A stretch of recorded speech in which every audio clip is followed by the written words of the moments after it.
rendez-vous de l'économie sur Sud Radio avec Croissance Plus, l'association des entrepreneurs de croissance. Notre invité cette semaine est Geoffroy de Bec-de-Lièvre, PDG de Marco Vasco. Bonjour. Bonjour. Alors Marco Vasco, le nom ne nous dit rien de prime abord, mais pourtant c'est le nom d'une agence qui conçoit des voyages sur mesure.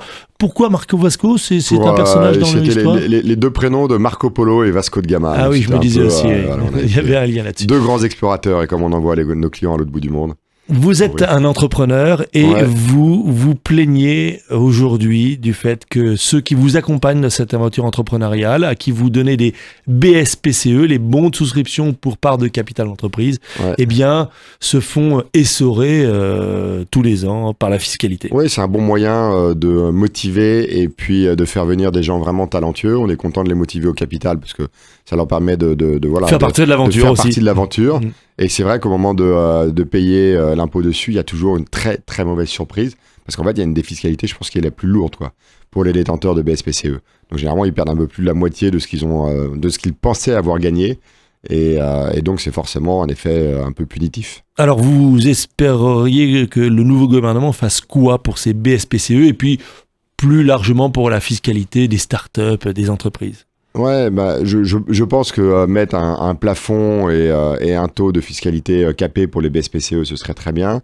Et puis après, sur la fiscalité des startups en général, aujourd'hui, on a un niveau d'impôt sur les sociétés qui est quand même très élevé. Alors, une startup ne gagne pas forcément de l'argent les premières années, mais nous, on est devenu Marco Vasco, on est une grosse startup aujourd'hui. On a la chance de faire plusieurs millions d'euros d'EBITDA.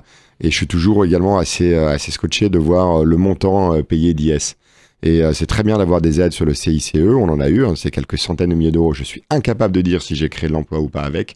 Par contre, tout ce que je sais, c'est que on fait des résultats chaque année, on n'a jamais versé 1 euro de dividende et on est content de réinvestir dans la société.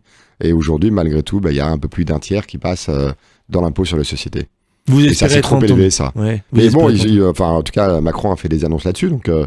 Vous il a tendance à repousser, mais c'est censé faire partie du programme. Vous attendez la fameuse flat tax en fait de 30%. Alors la flat tax de 30% et un abaissement de l'impôt sur les sociétés, exactement. Merci beaucoup Geoffroy de Bec-de-Lièvre. Je rappelle que vous êtes PDG de Marco Vasco et bien sûr membre de Croissance Plus. À la semaine prochaine. Merci.